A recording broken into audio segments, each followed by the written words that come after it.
Hey, what's up, everybody? It's Mike Thompson from Insider, and we're here with another episode of To Catch an Editor. Of course, it's E3 week, so we decided not to catch an editor this week. We're bringing you a developer, or I guess we should say former developer, or current developer. Current developer of we'll leave it nebulous. Brand new, something of the likes you may never have seen before. And of course, that's Lorne Lanning, who's creator of the Oddworld franchise series of games and co-founder of Oddworld Inhabitants, which probably continuing, I guess. Yeah. Another part of that nebulous sort of information to be revealed in the future. Sorry about that. That's fine. And of course, Dave Klayman, editor-in-chief. I'm here for no reason. That's right, our spiritual As guide. usual. I'm color commentary. That's right, insider spirit animal. Mm-hmm. So, it's E3 week, and we should probably just start by talking about E3. You're skipping E3 this year. Yeah. And, of course, of all the stuff you're working on is, you don't have any games, so I guess it makes sense. You don't have a game to show off, so you probably wouldn't be there. But just in terms of, you've been a really vocal sort of champion of the medium. And, like we're talking about, a champion for the possibilities of the medium specifically. So, was there no lure to even just sort of go to E3 as a kind of fan to see what other people are doing, or just sort of? I appreciate E3 for its for the purposes it served for the industry, which I guess is being debated today. The value of that, but personally, most people in the industry that were developers or publishers, no one ever looked forward to E3, right? Because it's just like a lot of work, So let's say you are showing something. It's a lot of work, and I always equated the E3 and that type of sort of overload show. Yeah. To like imagine going to Sundance, right? Mm-hmm. But instead of movies playing in different theaters at different times with their own audience and their own. Every movie's playing at the same time in one room, trying to be louder than the other, with fucking girls with girls dancing in front of the stage and all that shit, right? Yeah. And everyone going, me. And at the end of the day, the only thing that's really going to shine through is the thing that had the fastest editing, the biggest hits, and the loudest noise. Right. So God help the guy next to the EA booth. Forget it. He's got hearing damage afterwards. So the setting is not the setting that people play games in. Right. And what I always find disappointing about that type of setting is that then, in a setting that's as frenetic, loud, and in a lot of ways just obnoxious as EA. Mm-hmm. Whoops. That was a total slip. As E3, well, sorry. Yeah. Meaning just loud and everything in your face. And that's not how we experience games. So we're asking people like, look at this. Yeah. And we got to package this into this like honed bullet that you can get in 15 seconds and it'll be louder than the guy next door. Doesn't mean it's a better experience for you at home when you're playing. Right. Yeah. It just means it cut through more in this noise barrage. Right. So in that, it's like, you walk out. You always have. You go to E3. Okay, you got your aspirins. Yeah. Okay. You got your soft-soled shoes. Yeah. Okay. Yeah, your sunglasses. You got your earplugs. Yeah. And so the value, I think, is reasonably being debated. What is the value of the show? And then beyond that, it's like, okay, what is the value to one another in the industry? And you go, do we really need to be at E3 to see what's hot if you know what's going on? Right. No, you don't. You know what's going on. You're going to know who's doing what where. So to the developers, I'm certainly not sure what the value is. To the creatives, I'm not sure what the value is. To the retailers, I guess they're not invited anymore? Is that the retailers aren't invited anymore? It's just really they really cut out a huge chunk of the managers were used to be invited. Yeah, the they regional can still managers. Come, but it's like regional buyers or something like that. Yeah, so it's been cut down probably by 90%. Yeah, and they closed all the loopholes, so nobody that isn't really supposed to be there can be there. So really, nobody's there. So it's hard. I guess I just really don't know what's going on with that today. Right. And personally, if I want to find out what's really going on, I need to look under the covers somewhere else. Right. I'm not so much going to see it at E3. Yeah. So but that's just my personal feelings. It's a weird thing. Like, I've never been to an E3 before. I'm still. Are you serious? Yeah. I've been working. Well, then everything I'm saying will resonate after this. I believe I've been going to like these game preview events the last few months, and like, it's the stupidest thing in the world. You get in this like disco club, and there's like monitors along the walls, and you sit and you stand and you play like a one of the games I was looking at was Silent Hill. It's like survival horror, like ambient, really atmospheric, sort of like immersive kind of thing. And I'm sitting there in a disco with like a bunch of like fat game journalists drinking free Heineken, walking around. I'm like, how are you supposed to like formulate any kind of opinion or any kind of connection with what's going on? Or have a you put the conversation. headphones on, like, oh, okay, now I'm immersed. Now I'm like pretend like the TNA cocktail waitresses aren't like walking around with Jello shots and like they're like just throbbing stupid disco music into you. Well, it was impossible to have any conversation either, and that was the problem with the floor of E3. No matter how many cardboard walls they put up, so you could have a meeting. It didn't matter. You still couldn't hear each other talk, which was my only complaint. It could have been the spectacle, it could have been the same, but as long as they took the noise down, you could at least hear what somebody was saying. Yeah. How do you think this game makes a social impact on what? It's just like, yeah. Right. Susie Impact? I never did anything.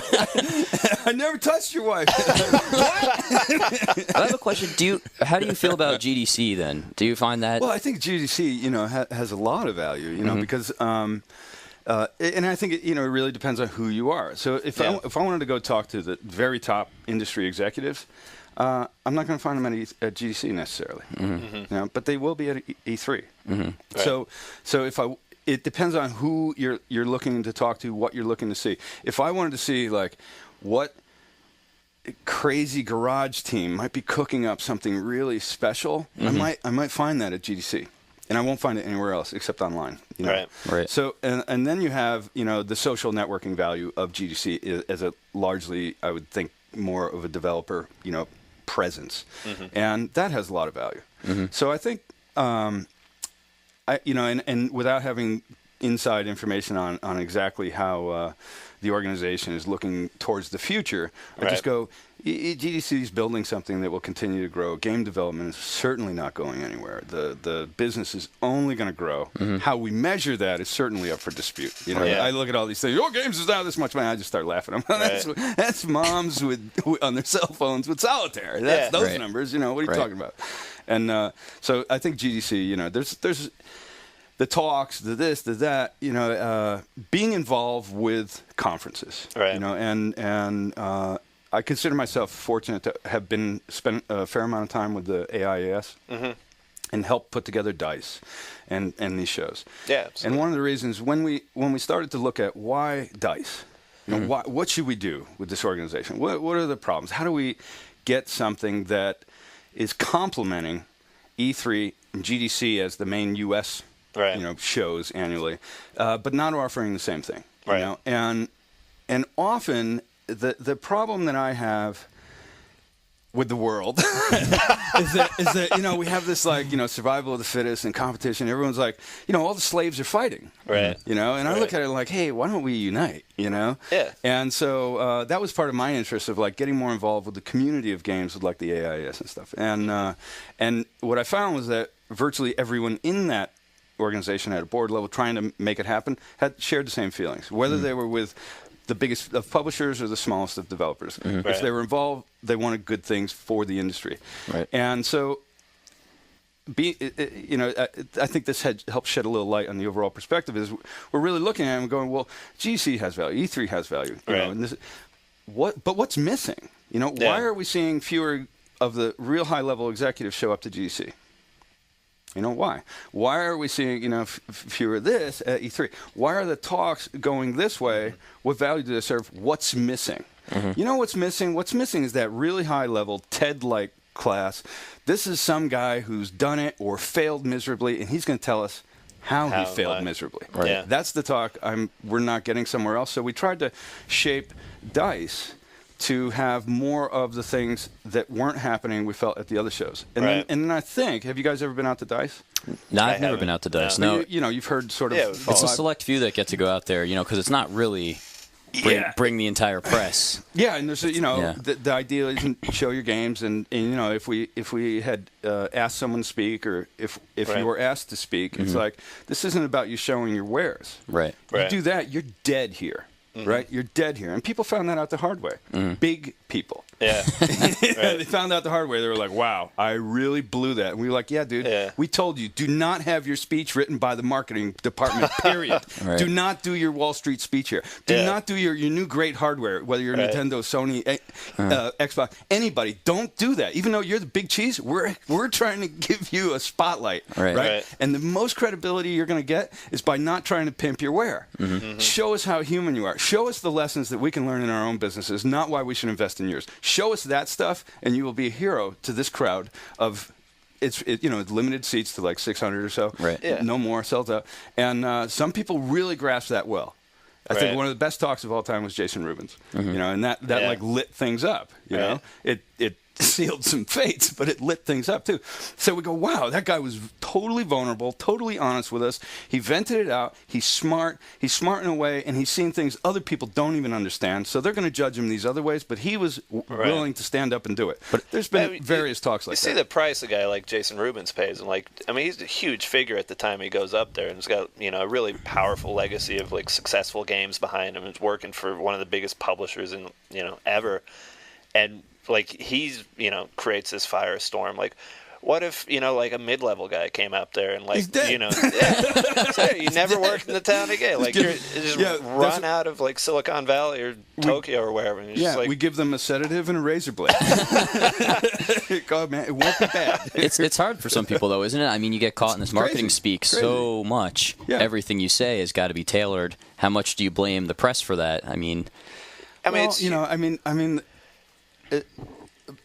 there's blame that one could do, and then there's just reality, and then there's the way things are. Like I could say, I'm blaming my snakes got eaten by the hawks. I'm blaming the hawks, but that's the cycle of things. Yeah. And so, if you don't have clout, or if you don't have a lot of money, if you don't have something valuable, you will get chewed up. Someone won't like you. They'll have visibility in some way. They'll write bullshit about you. I mean, I remember like Penny Arcade, for example, right? I had some employees. It didn't work out, right? And whatever, it happens, right? And they were friends with the guys who do the Penny Arcade. Yeah. Then that became a bit. Now, since that time, I've like anytime a Penny Arcade's going to do something on me, it'll be totally insulting. It'll be totally, whatever. Fine. Do they know what they're talking about? Absolutely not. Do they want to have a voice and stick up for their little buddy? Absolutely. Am I the target of that? Absolutely. Yeah. So you can't win. I mean, we talk about the price Ruben paid. Look at the price of his house. That's a price we'd like to pay. So he was in that zone. He could really afford to do it, but it's certainly risky. I mean, a career advisor would never tell you do this, right? Well, I mean, part of it too. Like I really sort of wonder about the role of the press and all these, like both at DICE and GDC, and especially E3. E3 seems like the media whore of all of them. It's just sort of built. Is it still? I didn't go last year either. Yeah, I mean, it's still because like the body of your average game journalist is a 25-year-old like middle class white dude that wants to go see like red exploding barrels and like how many particles do you have when the barrel explodes and like how many different pieces does it get cut up into, and can you do it with like 4 other people online or just 2 other people? Is it split? And it's just like these myopic, stupid little conversations that spiral and like go nowhere. It's like a snake eating its own tail. And somewhere, I just have to comment, and somewhere there's a marketing executive writing down every one of those things, thinking that's what... Yeah, put it in your contract. Unfortunately. Can we get 6 people instead of 4? Like, I've been asked to repeat questions before. I'm like, seriously? I just need this for the preview. This is not an intelligent question. Please don't put this into your game. Like, who cares what I say? I don't know what I'm talking about. The problem with last year at E3 is that it got rid of, some of the spectacle was fun because it brought attention to the industry that normally wouldn't be there.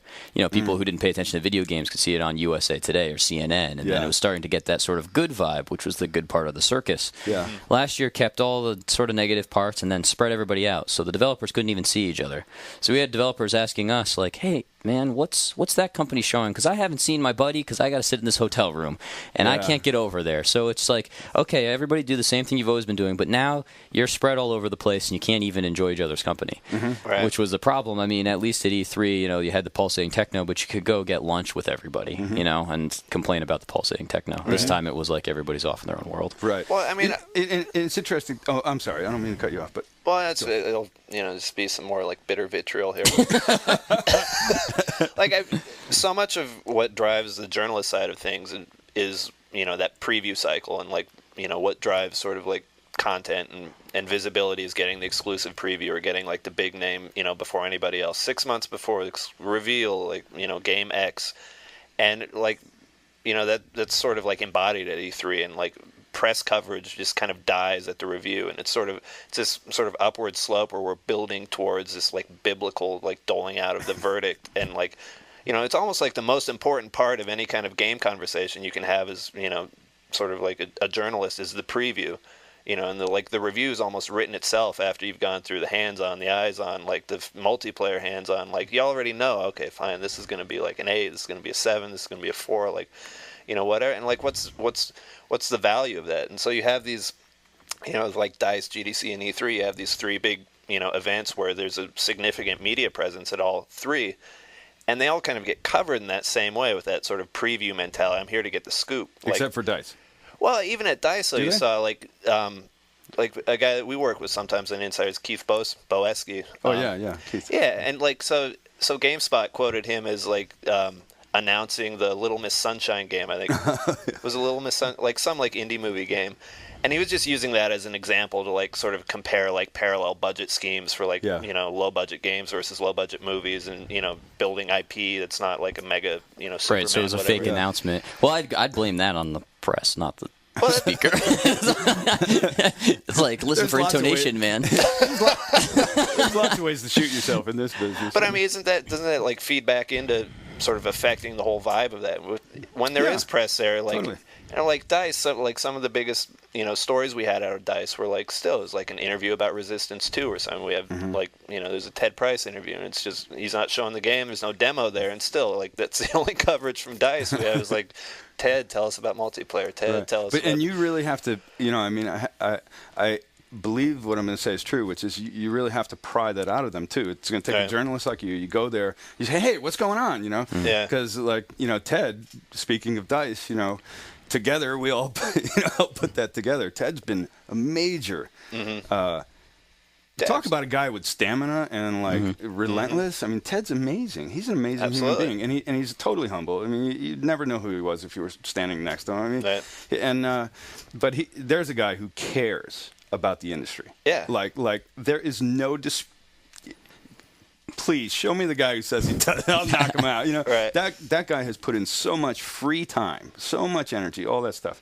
But still, he understands the and he helps shape everything about DICE with the rest of the people at the AIS. And so I think you'd have to pull it out from him. He definitely would not go there and just start talking about it. Right. But at E3, that would be the motive. Right. He'd have to. So it's a different set. Even though the journalists always want that preview. Right. Because the journalists are always, what are they trying to sell? Well, they're trying to sell their magazines or their advertising value on their webs, or whatever. Like they're trying to get their rates up too, and we do that by having the story early, right?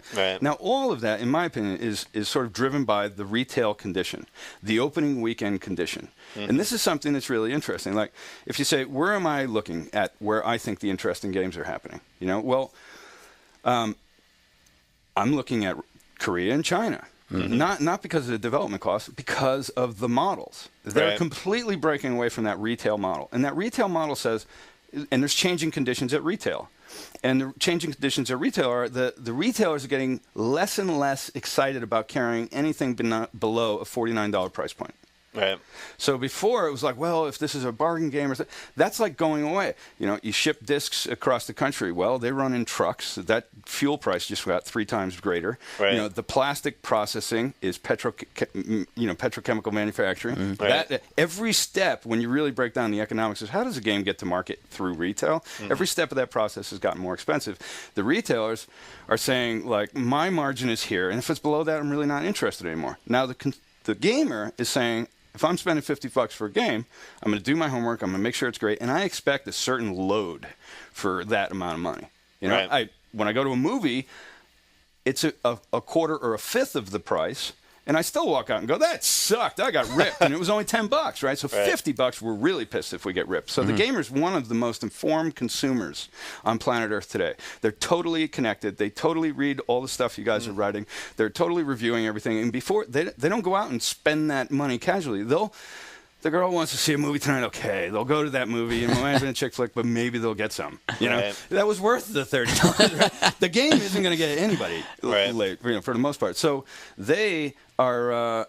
Well, let me just back up and say that condition at retail is creating all of the momentum that means I have to have the visibility on my product. I have to have the press supporting it by the time it hits that shelf, even before that time, because I need to convince all of the buyers in the stores that this is something they should carry. Right. And the only way I can convince them that is if I have someone backing the product that says, we're going to put point-of-purchase materials in your stores at GameStop, at Walmart, at Toys R Us, wherever. We're going to back this game this way. We're going to have all these airtime running with commercials. We're going to have this campaign. And they're going, okay. And every time they're listening to how much money the publisher is going to spend, that's increasing their faith that you believe it's a great game, right? So they're like, okay, well, then maybe we'll take this many as an order. Right? That's really what you're trying to get, that initial buy-in. So then what happens is, and of course the opposite is true, it doesn't matter how great the game is. If they see that the publisher is not doing those things, and I've sat in this room and watched this happen, to my dismay, which is they sit there and they go, we really love this game. This is such a great game. And then the buyer from retail asks, great, well, how are you supporting this? So there's airtime, right? Right. Well, we're still, deciding on that. So what's the POPs? What banners am I going to hang in front of the store? What's going to fill my main window? Well, we're not really doing that either. Okay, you can say all that you want about how much you love this game. You don't love this game at all because you're not supporting it all. So why should I order units? Right. And that's really how it works. So that momentum has to be there at launch, because in that first week, if those units don't start turning, that price tag starts coming down and they're clearing inventory and not earning anymore. It doesn't matter how great it was. Now, the thing that's really changed is in the last 10 years, 15 years in the industry, you could have come out with a great game that had almost no visibility. And then all of a sudden, 6 months later, look at Tomb Raider. There was no covers before Tomb Raider. Tomb Raider came out. The team was shocked at how well that went over. And then all of a sudden, cover, right? 6 months later, it's got almost every cover in the That will never happen today. It's impossible. Because all the covers are pre-booked now. Right. All that space is so tight and so competitive that everyone's working their ways in. Yeah, it's booked like 6 months in advance, especially in print, sort of like doing the long tail all before the way you know if the game's any good or if it runs. But that brings two things to mind. I was just looking at the back of a PC box over in those guys, and it had some expansion for an online game, and it said over 300 days of gameplay, a $36 value. And I was like, how do you distill that number? I couldn't believe they actually put that in print. It also reminded me of Project Gotham Racing 4 came out. Not so long ago. Yeah. I've never seen a game, maybe just because this is something you have to really pay attention to, but those games are really well received. Bizarre does a great job of promoting themselves on their own website, but they broke away from Microsoft. When that hit retail, you couldn't find it. Microsoft had obviously just stepped aside. I'd never seen it in action. I was paying attention to this game because I was interested. I'm like, well, these guys are breaking away. Let's see what happens. You couldn't find it. It didn't exist. I went to EB. And they had one copy, and it was because of a pre-order. So they had brought it in for that pre-order. And this is a game that went over 1 million, every release, 1 million, 1 million, 1 million. Yeah. Okay, issue with the publisher. It doesn't exist. It can't get post-release buzz because nobody can play it because they couldn't buy it. Right. And that's where that's where the real excitement lies, actually. Because when we really, as dismayed as we may get, and I got very dismayed at the retail condition, at the condition of, wow, if you own your own IP, like I thought I was really clever, right? You know, like Sherry and I, it was about IP before the industry understood the value of IP. Right. So I was like, great, I understand the value of IP. We're coming from Hollywood. That's all they care about. You know? And the game industry doesn't get that yet. They're going to. Let's get in, you know? Right. And the thing I didn't see coming was that if you own that IP and someone thinks it has value, well, they might get into a relationship with you to distribute or something like that. But it's really an acquisition play. Yeah. So they might suffer on the one title if they want your team. Right. Or if they want your brand at a bargain. Or whatever, But if they don't necessarily sense that, and you're not something like, Gears of War or even Munch or, Halo at that time where a company thinks they need it for hardware, right? And then they're really pushing your brand, and Epic really scored with the whole 360 and having Gears of War at launch. And that's how you can call your shots, right? You need our game because you don't have anything else that makes your box look so good. Period. Software sells boxes, Then you can get some really spectacular. There's a Gears of War is a perfect example of a game that was like, it was like the verdict was out like a year before it came out. Like I remember the first like bold trailer they showed, the CG trailer where Microsoft was like, this is going to be 360, this is in-game engine, like whatever, and it was just like what Marcus Phoenix walking down the hallway. I remember reading stories from like I forget who, but it was just like, oh my god, Gears, this is awesome, it's going to be amazing. And like like just sort of like creating that perception as journalists, it was just like, well, this is a game we have to buy regardless of what happens when it comes out. Well, I can tell you, a lot of people made their decision before the game existed because that game existed as a test render for Unreal Engine. Yeah. It was just the big, I forget the name of the creature. And that was right, it. It was just a few screenshots. Dark hallway, and then it's like, and then it comes out, those screenshots are part of a game. That game's going to be awesome. Well, we don't even know what game it is yet, but that game is going to be awesome. So, kudos to Epic, right? I mean, they really have been playing it, really clever, really smart, and building really solid products. Right. This jumps back a little bit, actually a lot. Did you catch David Jones' speech at GDC? Oh, years ago? APB. The APB speech this year? No. Yeah. Talk about skewering. Yeah. No, tell me, please. Well, I wasn't there. He was there. I was there. He did both, though. He brought out what you're saying, like, don't bring out your product and show it off. Well, he did that, but that was the second half. The first half was, man, these games you guys are playing today are stupid. Yeah, World of Warcraft, what a stupid game. And he's just kind of like sitting there. Yeah, that's going to go over really well. Yeah. And then he shows an MMO with cops and robbers. Right, exactly. But it was going to be good. It was that sort of, you got to see a side of somebody who was saying what they really thought before they did the game demo. So you kind of got a marrying of the two, which is kind of cool. So, and he said some pretty outrageous stuff at the beginning of that, but I guess he's one of those people who can say whatever he wants because they secured funding for, a lifetime, $1 zillion, maybe 4 months after that. So, plus the history really helps. Yeah, the history does help. So, have you had any memorable wins at one of these conferences where you got something really important out of it? Where you're like, I'm glad that we all came together for this. And that's a good question, and I think overall there's not many of those eureka moments. It's really more like climbing Everest. Every step that you're not slipping is kind of a eureka moment. It's like, holy shit, we didn't crash yet. Right. And so I remember the very first E3 was still one of the most memorable. It was in Vegas, right?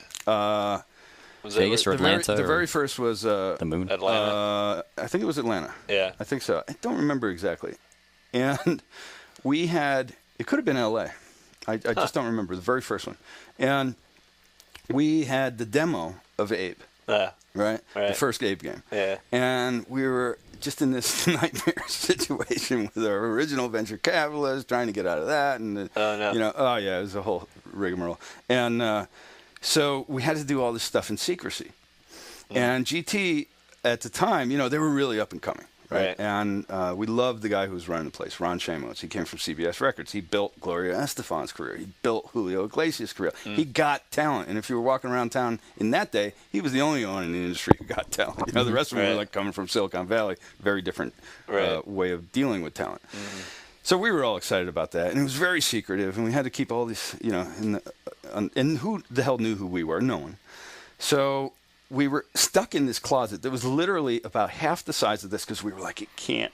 We all this noise and our characters talk. You can't hear anything. If you can't hear anything, the game doesn't work. And it's like, don't worry about it. Marketing department, don't worry about it. It'll be fine. You love it. It's like, guys, no. The reason you love it is because it digested it in a different meal. It wasn't in this huge smorgasbord of chaos.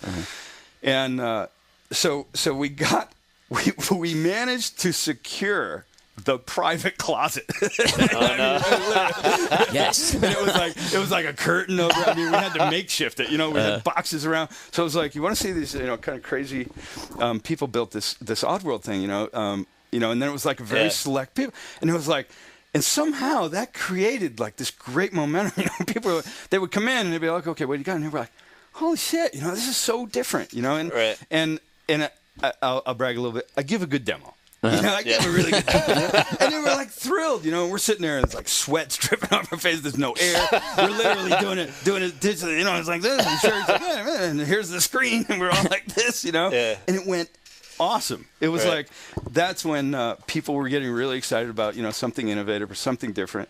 And talk about innovative, it was kind of retro because everyone was going 3D. Yeah. I borrowed the money on 3D expertise, Sherry and I. Like, yeah, games are all going 3D. We're 3D experts. Give us the money. They gave us the money. We made a 2D game.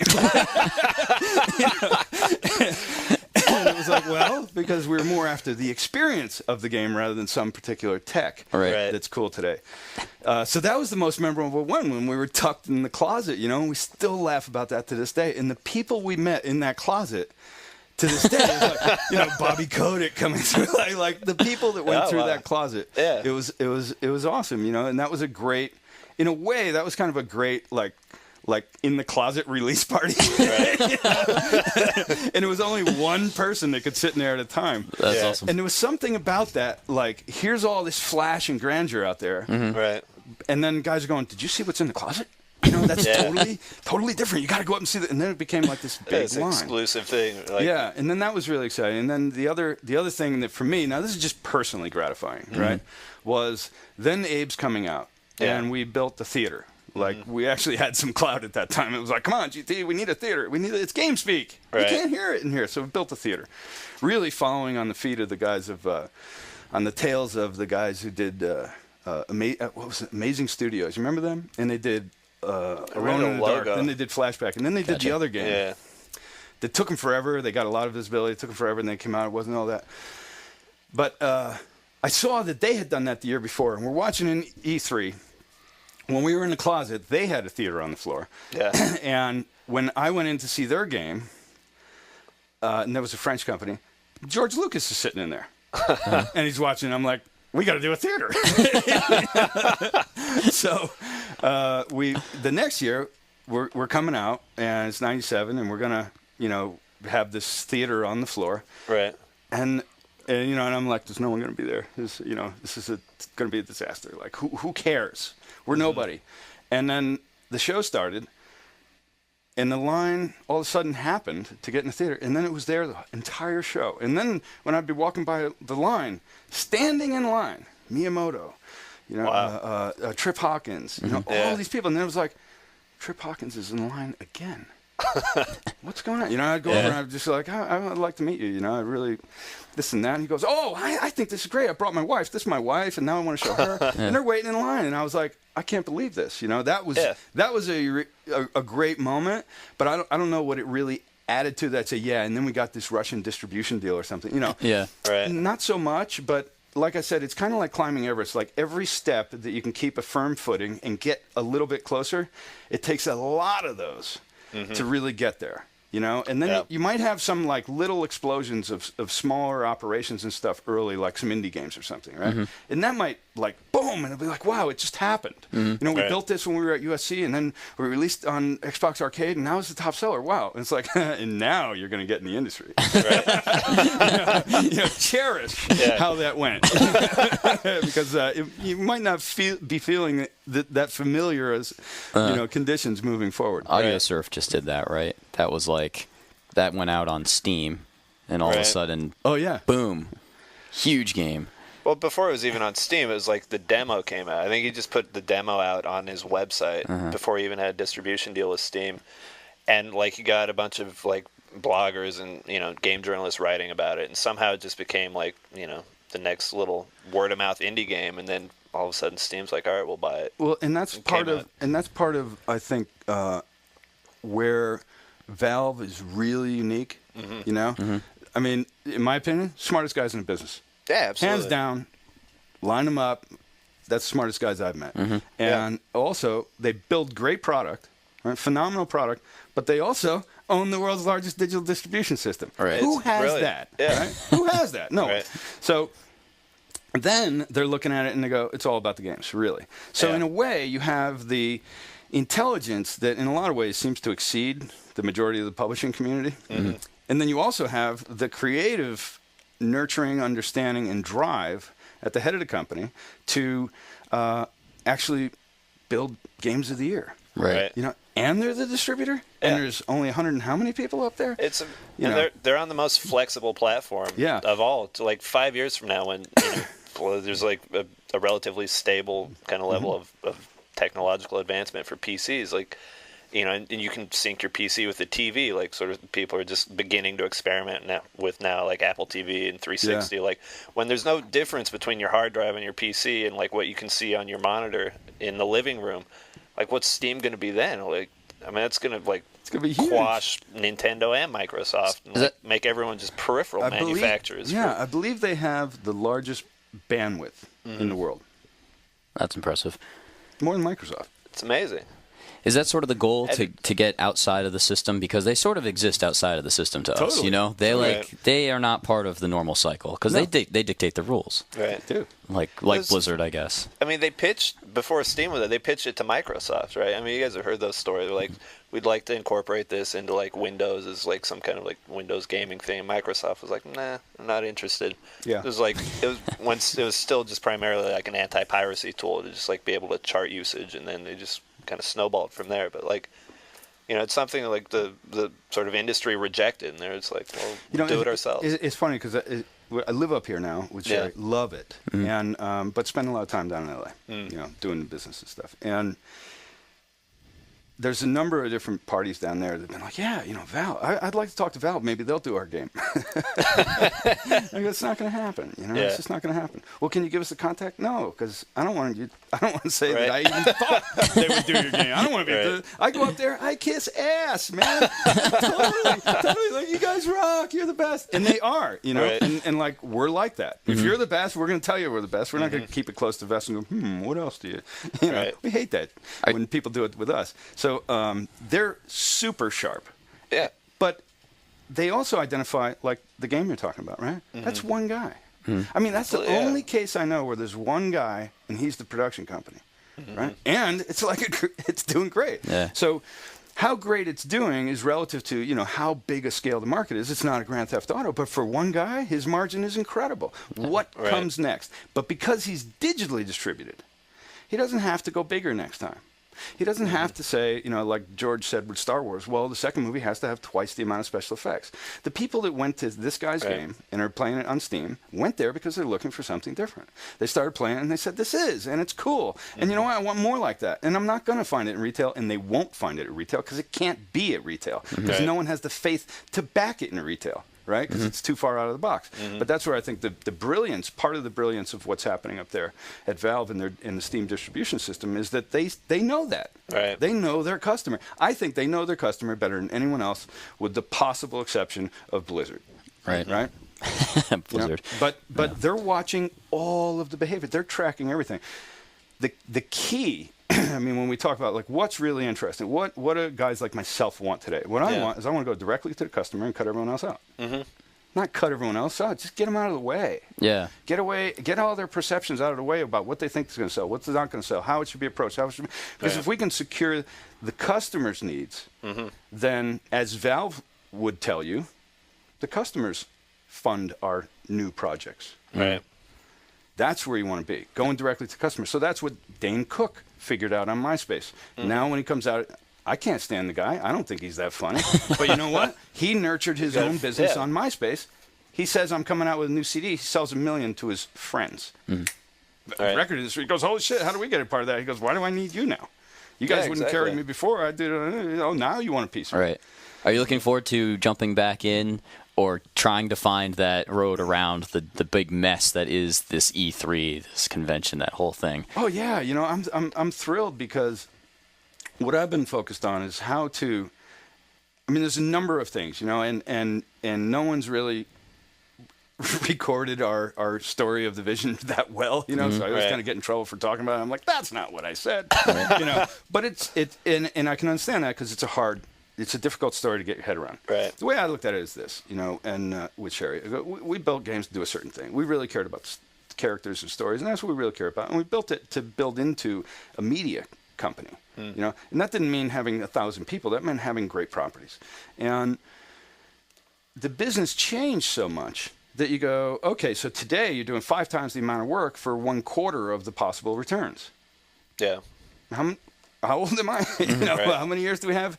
What's going on in the world? How many films does Spielberg get to make a year? How many games do I get to make a year? Yeah. Wait a minute. As a creator, there's sort of a how prolific can I be if I own the company and building all the games? We can only do 1 or 2 at a time. There's a 2 to 3 year cycle, whatever. You know, the industry's changing. The publishers want more and more. The developers are getting less and less. All the acquisitions are happening. What's wrong here? And the gamer isn't necessarily satisfied, right? So there's all this, like, the appetite out there, what they'll eat, I think is much greater than what they're being offered.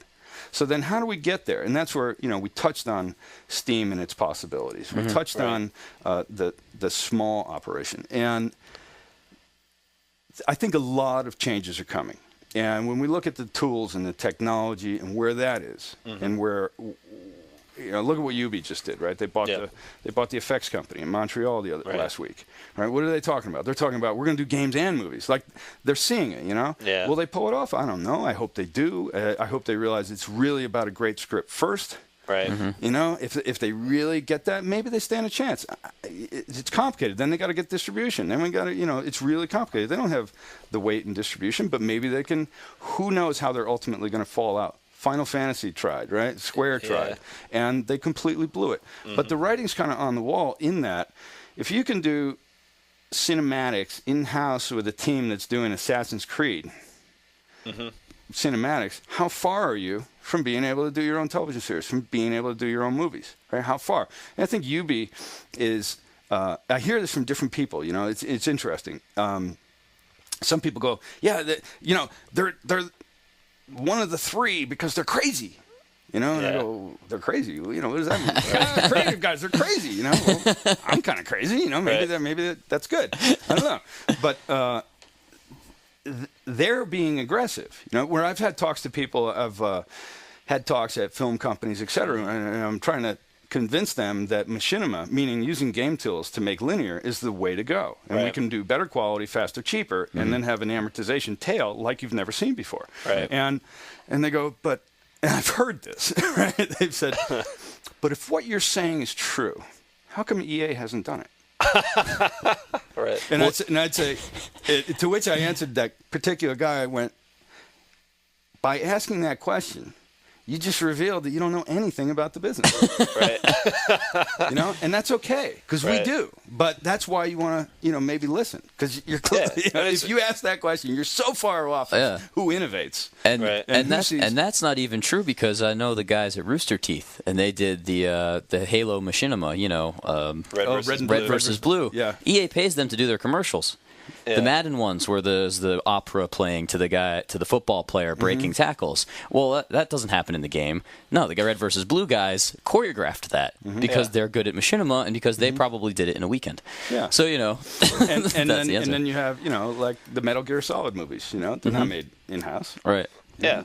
So I think Ubi's doing it right too, because the Prince of Persia movie coming up is a Disney property. I am really curious about that. I mean, in a kind of excited way. I'm just a huge believer in Jordan Mechner, and I think it couldn't happen to a nicer person. So, really curious to see how that gets handled. To me, like, let's take another case. The Halo movie. Yeah. Right. Well, why didn't that get made? I don't know. Maybe there's sort of a culture conflict between Hollywood studios and Seattle. Those shorts were excellent. Kings of industry. I mean, right? I worked in the movie industry for a while too, and you just see Who'd you work for down there? I worked for a producer called Adam Fields, and then I was a reader at ICM and bounced around. You were a reader at ICM? Yeah. Check you. Great history here. That's great. I used to work at AMG too. So you saw a lot of things. You go into these guys wearing Armani t-shirts and Armani pullover coats and the loafers with no socks, just sitting back in their house smoking a cigar and just chomping around.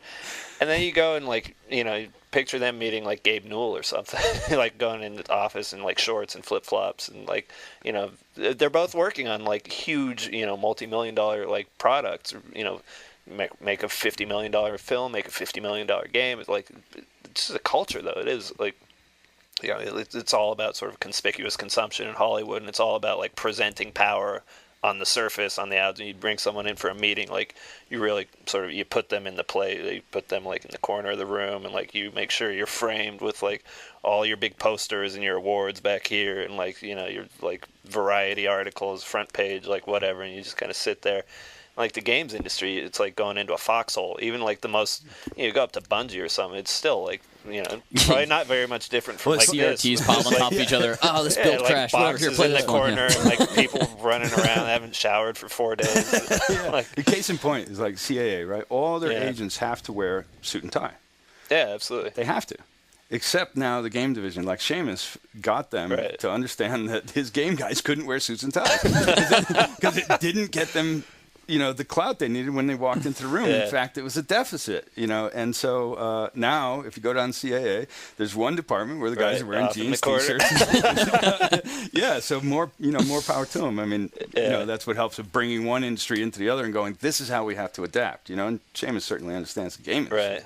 So, But I mean, yeah, there's a lot of that. I wonder what, you know, I mean, just sort of like the business ends, there's a huge culture clash, but like I wonder what the creative culture clash is, and if, you know, how big that is, or if it's closer, because like, you know, Spielberg is now like guys deals to make games. You're obviously sort of going back and forth between like cinematic entertainment and like interactive entertainment.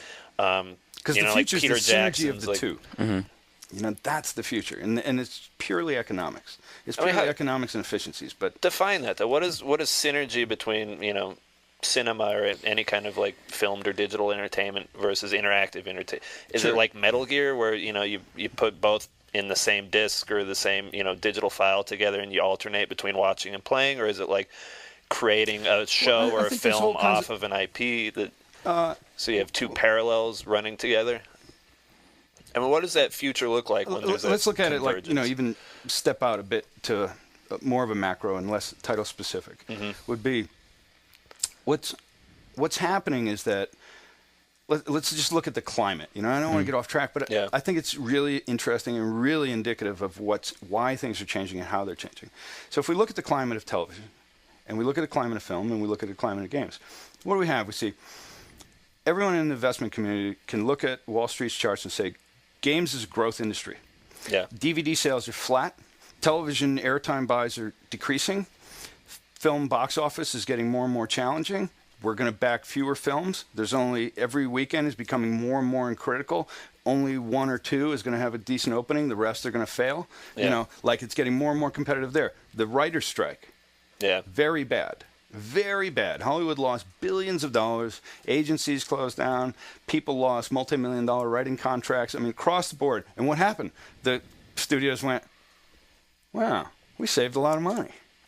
Right. We're going to change the way we do business now. And everyone's going, what? Yeah. You know, so they got this that they wanted, and they lost this because the landscape's different. Now the studios are going to lose in a different way because they don't understand that when they didn't put all their new shows up, the last time they didn't do it was when I moved to Hollywood. 1980, you know, I was in Hollywood out of school. You know, it's still in the 80s. Last writer's strike happens. Right? People are like, where's my shows? You know, the writer's strike creates chaos, this and that. The internet's not out yet. Right. So the shows come back on, people go back to TV. Well, where the studios really screwed themselves, and this is my prediction, is that they always look at the past, right? Like if you try and take a game to a publisher, you go, here's what I want to sell. And they will go and go, have we sold anything like that before? No, it's not going to sell. Right. You know, that's how they judge it, period. Right. And they'll argue, and I'll debate it. You know, it's like I'm really confident that's how they judge it. Seen enough of it. Well, down in sorry, I'm skipping a gear here, but if we go back and look at it from now, what does all this mean that the purse strings are tightening everywhere? They're going, you know what? We're not going to nurture talent anymore. We just want Spielberg. Right. Let's just Michael Bay's safe. You know, let's just you know. So they just do that. So then it's like everyone else who wants to get in, it's like this crust. You know, it's like they're inside an egg and the shell's trying to figure out how to poke out of the shell to get some air, get their projects with traction. But every one of those places is shrinking. Right? Like people are watching more movies than ever, but it's harder to sell them. Right. You know, here's what's ironic. You know, like BitTorrent, no one can stop.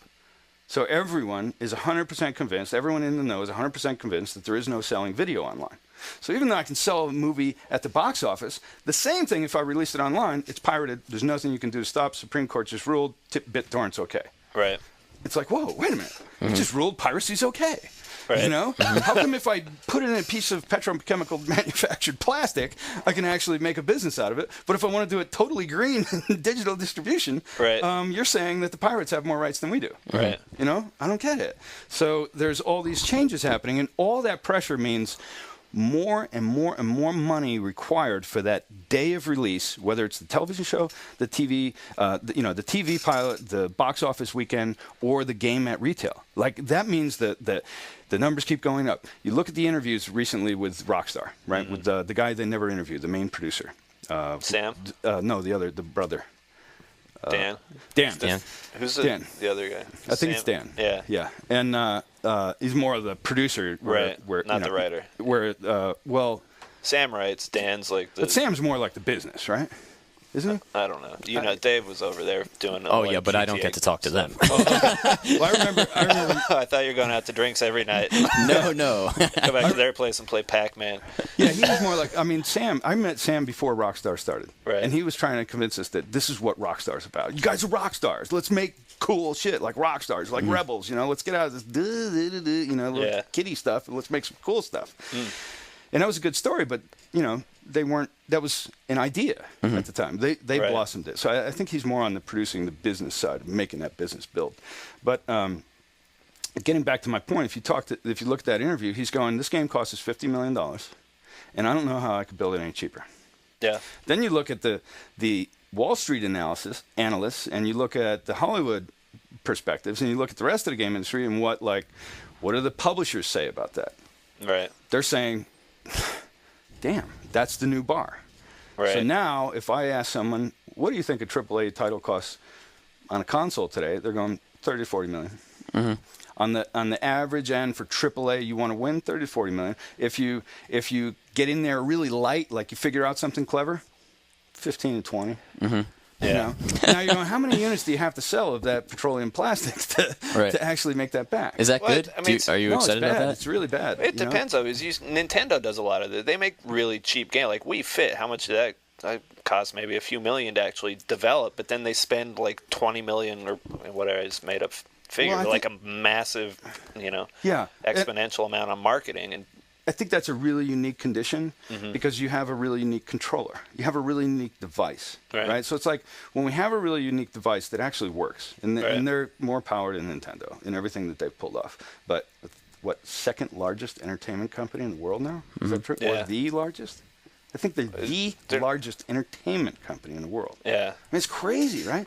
Good for them. And they still got a guy, now the guy running it is a game designer. Yeah, it's great, right? Great for them, So that how'd gives you like them... to pitch him? Go talk to Iwata, Yeah, I don't, never have, but I'm thinking more of Miyamoto because he's president now, isn't he? Or... No, Iwata's president. Miyamoto's still he's just like the creative overlord. Oh, okay. Like Iwata. I haven't kept up with the titles and all, but yeah, I mean, those guys, they know what they're doing. They kept it in the family. They had an opportunity with what he went, we build it, they will come. Right. And that hardly happens anywhere because that takes faith in what the customer really wants, but you don't have the market statistics and history to say, yes, this will actually sell. Right. That means the guy who pushed this forward had big balls. Right. Because there was nothing to say, yeah, it'll work. You could see Sony, I mean, you could see Microsoft in pre-Xbox and Seamus and those guys and Ed3's going, why don't we just build the hardware? It makes sense. Now they're going to compete with Sony. Why don't they build the hardware? They can go to, these different companies, get the chip. That makes sense. When you say, why don't we build a controller that we can fly all around? That doesn't necessarily make sense from your traditional measurements and metrics of what's going to be good for our business. But it takes the other missing ingredient that is so rare in this medium. And that's what I call vision. It actually takes vision, So Nintendo has vision. And so when you have something that's unique like that, all of a sudden you might be able to come out with really inexpensive applications and make them sing. Because I can't port Grand Theft Auto over to the Wii and take advantage of that controller. right? They're different systems. Right. But I could come out with something like Wii Sports. It's small and it's fun, and bowling's fun. So with a unique innovation that becomes an installed base of plastic somewhere, then opportunities of newer, cheaper, experimental, innovative. Will the market like it? You can test more because now your costs are lower. You don't have to play as safe. Right. Like a big Hollywood movie, So they go, Transformers, we got the license. Spielberg wants to do it, and he wants Bay to direct it, right? And you go, does Bay direct Spielberg movies? No. Right. Spielberg directs great movies. But does Bay get a big flashy movie done that the primary market likes? Absolutely. He's a safe bet, So there's a lot of different things that drive it, and if you're going to be in with the herd would be the PS3, the Xbox 360. If you're in with that herd, that cutting edge AAA console gaming, then how do you distinguish yourself? Right. spending more money, building bigger games, a $50 million Grand Theft Auto. Right. Is there any plus side to the $50 million Grand Theft Auto where, I saw in the Times an interview with the guy who did the voice of Nico, and he got paid, I think, $120,000 over the entire course of the development cycle.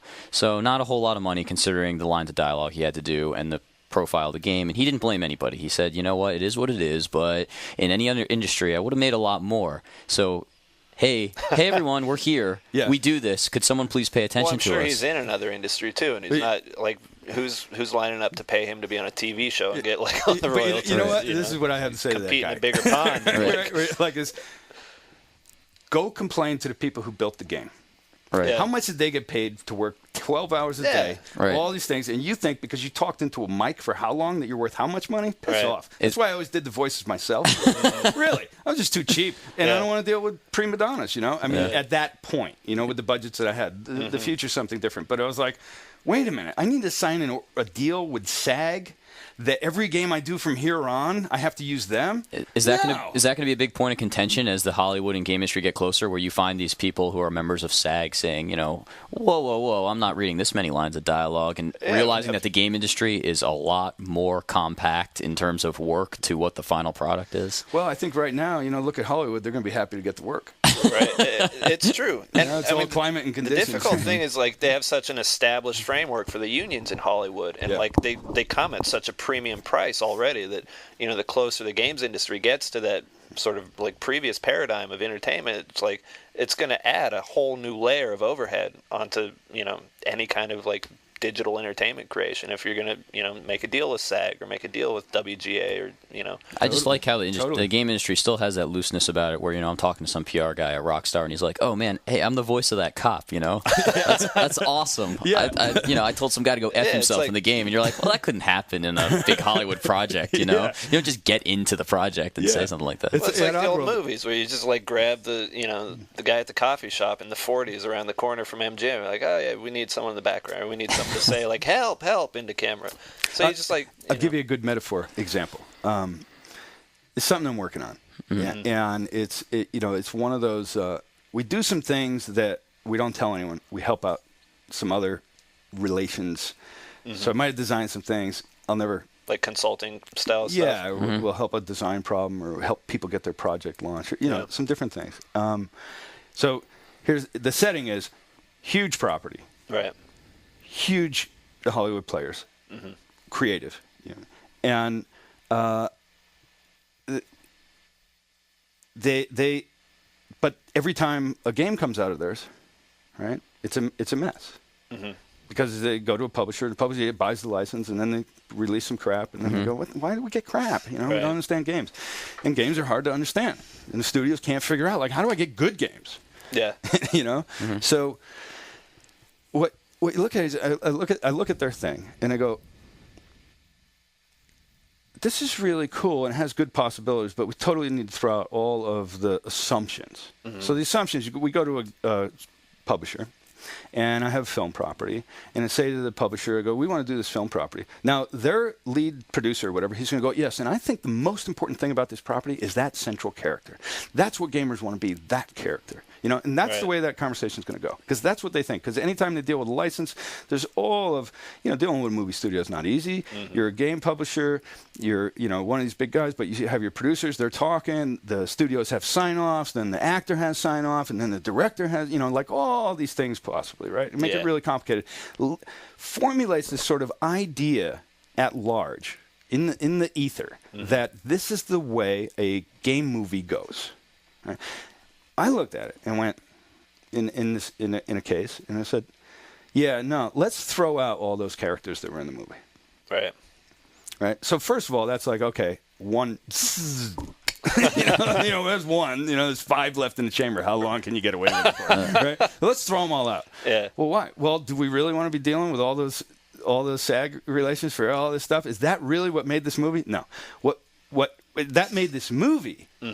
But what's going to make this movie a great game is we play off of these things. And then they start going, the film studios start going, man, that's out of the box. I mean, not the executives, the creatives, the directors, the writers, right? They're going, that, right?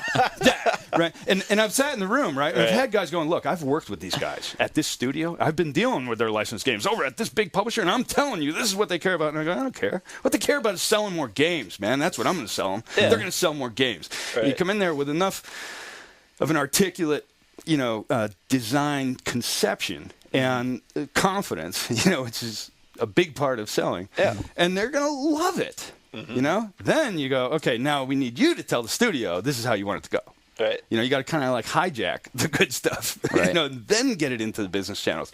So getting back to your question, how do the creatives, like the film directors love talking with good game designers.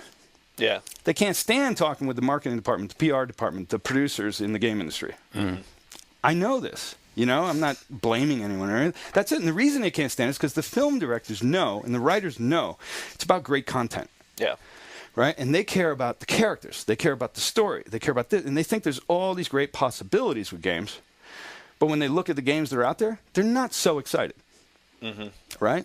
I mean, a lot of them are hardcore Halo players, they play this different thing. But they're not, they kind of look at it, I think, more like I do. Like, what's the possibility of what we could do?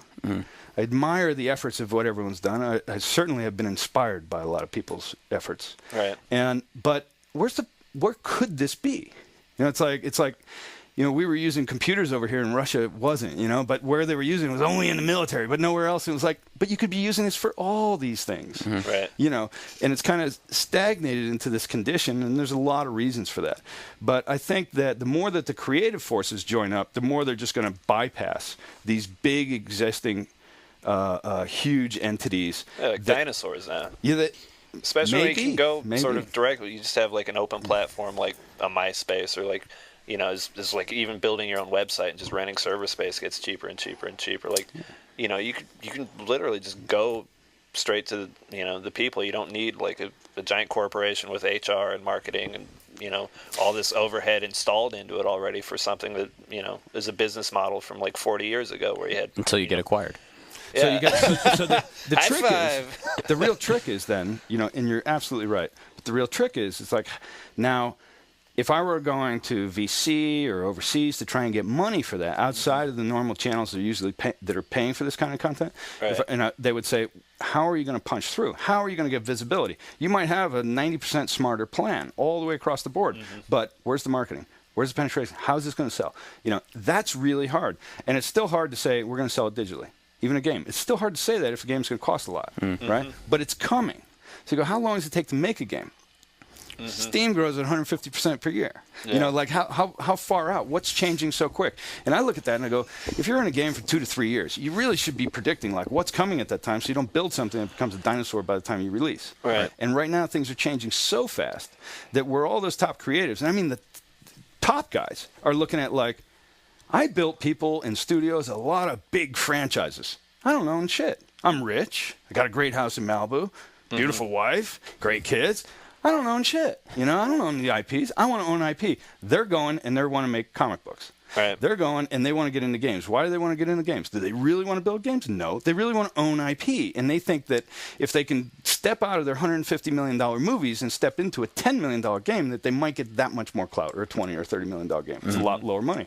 They might get that much more clout. They might be more in that Lucas position than in the just I'm a great director position. They might be able to leverage that in different ways. They want to get IP because really, at the creative level, they all want more control. And it's not necessarily more business control, it's more creative control. So there's guys I know, they're really rich. You know, they've got all this stuff. Right. They don't care so much about how much they make up front as if they could make what they really want to make. Right. You know, then they'd take so much less if they could make what they make. But if they know they're making it together with a studio full of executives and it's a big brand and Hasbro's involved or whoever toy company and it's a license, they go, it's going to be a pain in the ass, man. I want to make a lot of money on this up front. I mean, you know, one of the sort of like the silent part of that whole equation, though, I keep coming back to this because, more bitter vitriol, but like, isn't that where the press then sits in the gaming industry? Because the press, to this point has been sort of the gatekeepers of information. We've been sort of like the liaison between, PR people, and we've been, it's been like the press that sort of like drove the breakout of like Guitar Hero, like, someone off found in the corner at Kensha Hall, oh, Guitar Hero is great, and sort of like just blather and blather and blather on about it. But as long as that side of the industry is so tethered to PR and, the way that, most game journalist outlets, do their business is getting like big exclusives on big corporate games that, like the Gears of War, that comes prepackaged. You don't need to think about it anymore. You just say, hey, it's got a gun and like a bone saw you cut people's heads off with, and this is going to be awesome. Like, that's it. And you can put that up on your front page, and then that, gets X number of hits, and then, you go home for the day and you did your business. As long as there's the press is driven by that rather than driven by, the actual task of like synthesizing the content that's out there. It's actually engaging in, all the new creative ideas that all these people are trying to invest in the games and trying to represent that, not just in terms of the preview cycle building up to the review, but in terms of post-release as well. And like, to make a parallel with the movie industry, you have like stuff like Memento and like sort of the festival circuit where you have a movie, it's finished, it's done, and you don't have a distributor yet, you don't have an outlet to show it off at yet. I mean, you go and you build word of mouth through like movie reviewers. You go try and get a good review from Ebert or like the New Yorker or something, or get Variety to start buzzing about your movie on the festival circuit. It doesn't exist in games right now. I mean, you can do that a little bit with indie games on the internet and like freeware stuff, but in terms of stuff that's bigger than just one guy with, a laptop somewhere, you can't do it. And I think a lot of the reasons for that, and it's really like a Western condition right now. It's not so much a China, Korea condition.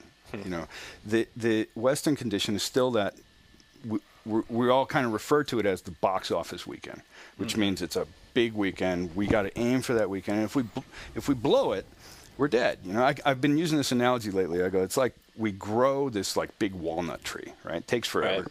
Right? We nurture, all these people working on it. Eventually, it's like a really big walnut tree, and nuts are starting to grow, right?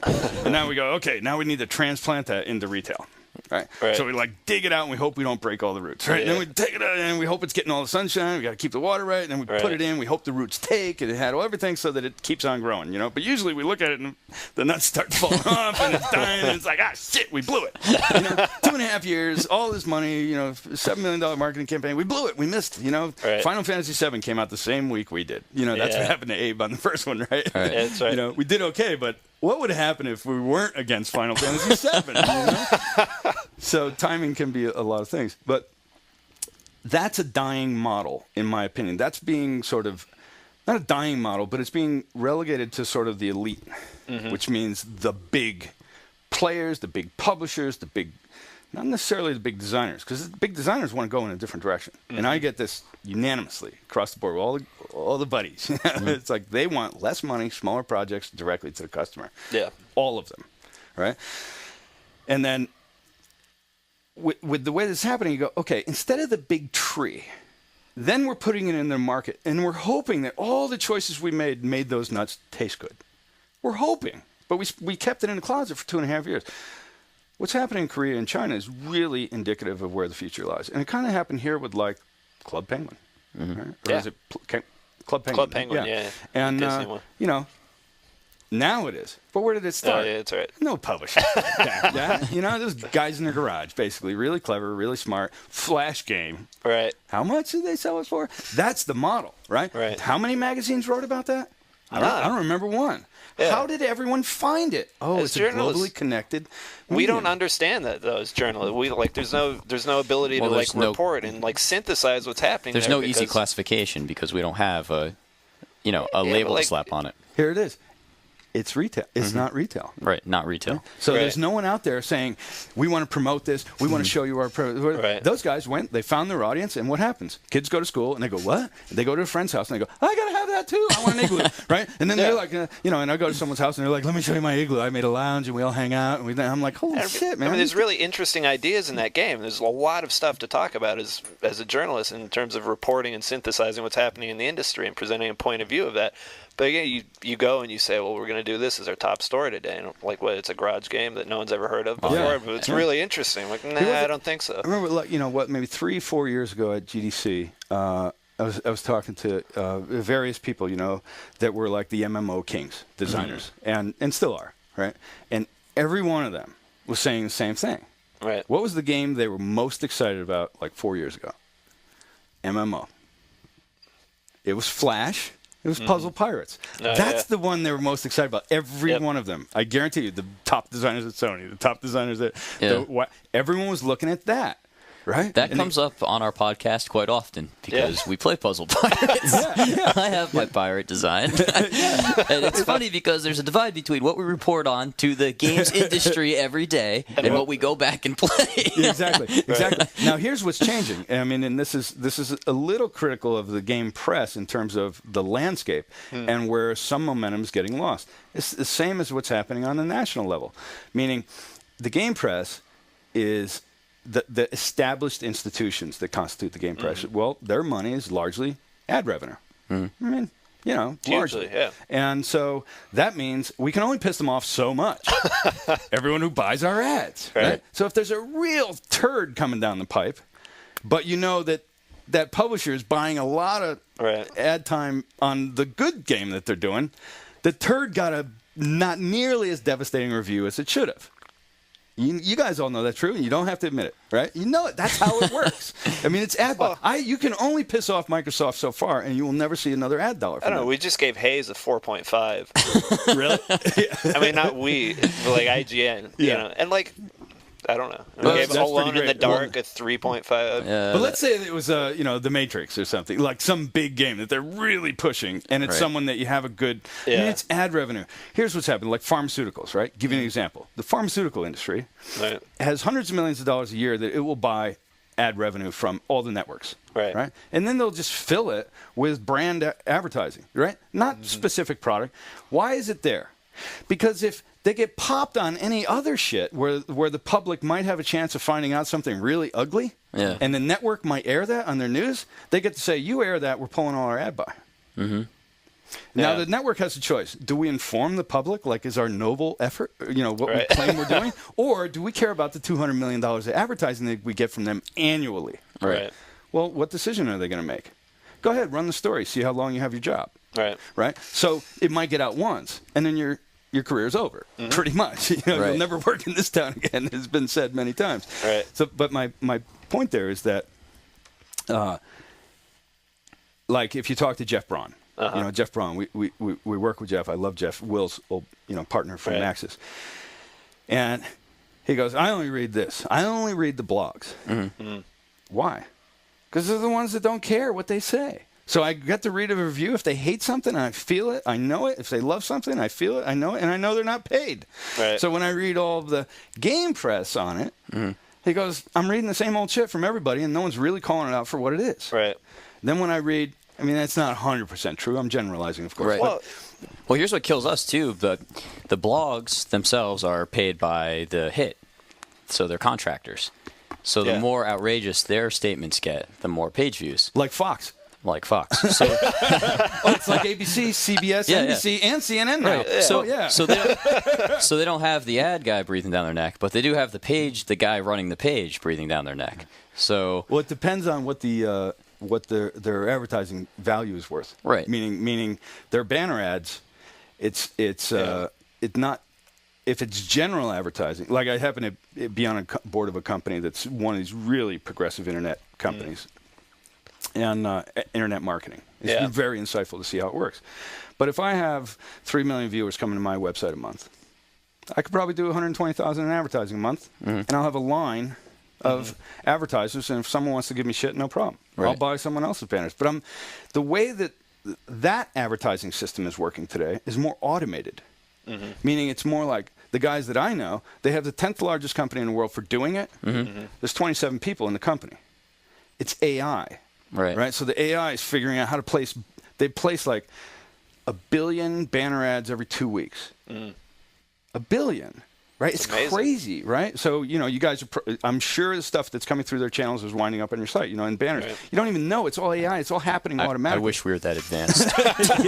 You'd be surprised. A lot of these conversations about being in the system and being part of this big bureaucracy. Man, we're having this podcast in a broom closet. A lot of people don't realize that the gaming industry press has not changed that much. It's true. But I tend to almost trust those huge bureaucratic systems more because at least they have that automated, like, all right, those guys said no, they hate us, but whatever. We got, number 20, go to number 27, go to number 28. They'll still pay us. When you have the freelancers trying to make outrageous statements, they're outside of that system. They get paid, $5 an hour. You get 100,000 more hits, we'll give you $5.50 an hour. And these guys are hungry and they want those hits, and they'll say whatever it takes to get those hits. Yeah. So credibility is everything. You've got to watch out on both sides of the line because you have the stagnant, we're doing this for money, okay, we are going to get our paycheck, and then you have the I will say anything to get this story to the top, and I'll say that I'm credible as part of that. But I have credibility. Look at me, No, you know what? You're still doing it for the paycheck. Nobody that I know is out there saying, I'm doing this for the good of the review process. That guy doesn't exist, in my opinion. And what that is, 100%. Dark Horizons is a good example. Yeah. Right? Meaning, what we're really talking about is there's pitfalls everywhere. So in anything we're discussing, there's ways to screw it up. Right. There's ways that it's dysfunctional. But let's take Dark Horizons, right? So we got a guy who decides he's going to do his own movie reviews. He's going to do his own previews. He's going to do this. Now, every studio is metricing off of what's happening with his trends because he managed to gain the credibility with the audience. Right. That's it in a nutshell. The Huffington Post, same thing, right? So what is the second largest read online distributed thing in the world over most of the news organizations? Thank God. Because what you have is you have people telling the truth. Holy shit! What a outrage. Whereas it's not necessarily true. It's a subjective point of view. Maybe, but here's the thing. I don't agree in a lot of that because I've been in the media my whole life. I've been in the entertainment business my whole life. Did advertising, did all this stuff, and have been a media critic. At least philosophically all my life, because I actually care about what's going on in the world. Yeah, absolutely. And, unequivocally, we're being lied to by the major corporate media all the time. With the most important stories are the ones that are excluded. Right? The most important stories are the ones that weren't covered. Now, the only place I'm seeing blippets of that is in non-controlled corporate media, meaning I'll see it at the Huffington Post. Now, that's going to have an opinion. But it doesn't mean that the facts that they present are not valid and the other people chose to completely eclipse them. And that's what I'm saying is the difference. So when someone, and this is the real threat of the web to the big established, like media outlets, is that one source in a bedroom can gain credibility through some means. And in gaining credibility, they can actually start to gain the audience. Yeah. And when that happens, you see a shift. Like, what is it? Kabuki? What's the website? The game? Kotaku? Kotaku, yeah. So I know some people, that's the only one they watch because they feel like they go, I feel like it's the least skewed, but the most opinionated. Right. And I like that. So I skip Kotaku and I go to Dig. Yeah. But how do you feel about, because, I don't have to read anyone's site. I can get them all, and I'll let the users decide. But how do you feel about mob mentality in the sense that Dig got really screwed up a few months ago by Ron Paul supporters? And say what you will about Ron Paul, it doesn't matter. You like him, you dislike him. But his supporters started skewing the metadata. Yeah. Okay, so then you had this thing happening where, it's true democracy. Anybody can have an opinion. But the mob screwed up my democracy, and now I can't find the article I want to find because my guy who I like got buried, and I don't know where he's writing right now, you know? Yeah. So do you think that's a real danger to that we're going to attack the corporations? Oh, wait, corporations aren't jerks. People are jerks. So now we've screwed up our democracy, and now the corporations have the biggest say because we know what their URL is, and the people have just destroyed their chance at having a voice. I mean, do you see that as a threat to the blogosphere having an impact? Democracies are the hardest to run. Yeah. Right? You know, like Bush said, it's a democracy, you know. It's really hard this way. I wish it weren't, you know. You know, If I had a magic wand. you know, if Idi Amin had it a lot easier, you know. And so democracies are really hard. And what happens is people do form into mobs. It's actually a game mechanic I've been designing for a long time now. Mob behavior, man. You know, riot simulators and shit. And that's part of what we have to tolerate. And when the problem with the I mean, I don't want to go off into all this, but the problem with the corporatist state is that there is no democracy within it. See, so if the CEO of IGN, whatever, wants to do whatever, and I'm not saying this is just we all live in the real world. So if our bosses in a big business want to do this, that, or the other thing, we don't have a say. We can leave. Right. We don't have a say. You know, that's not a democracy. You know, that's corporatism, right? So this idea that somehow the big laughable idea that I love is that there's any credible news organizations. I mean, I just find that hilarious, knowing 100% factually the stories that they chose to emit, hide, and keep under the covers so that they could serve the interests of their parent companies, like GE and their nuclear and their arms business. And they're never going to let their news outlet report bad stuff on that. It's not going to happen. So how much stuff is swept under the covers in the interest of a big financial powerhouse? All of it is infinite. That's the 30 Rock example where the broadcast portion falls under the same portion as microwave programming because they're both programming. So who cares? It's just to make money for the parent company, which is a wig company, right? Yeah. So I think in some respects, I think that big media we can't do any worse than big media. And if the blogosphere creates a lot of chaos, great. Let's shake it out. Let me have more choice. Yeah, absolutely. The internet, what is it? Internet neutrality. Of course they want to shut that down. Why should Huffington Post be getting all those views when we're ABC? If we can shut her down, we can charge her such a premium, and her site will be slow. If you just get rid of this damn internet neutrality thing, we can make their site so slow that they'll have to pay such a premium that it'll be cheaper for people to go to ours. What?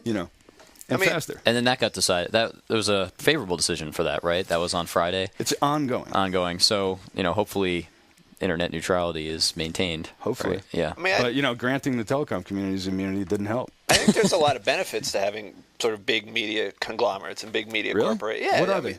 Give me one for the people. What's the benefit? It provides a centralized place for people to go to have a community and engage in a community. Let me comment on that. Michael Powell, who is the head of the FCC, right? He's under investigation now because he hid the data that proved exactly the opposite. That he hid, with taxpayers' dollars, he commissioned a study to be done. Right. And that study was supposed to prove, because that was his agenda, because he's just another Bush. I mean, the guy's not a human being. He's just like a walking, like a Michelin man. It's like, and it couldn't be more obvious.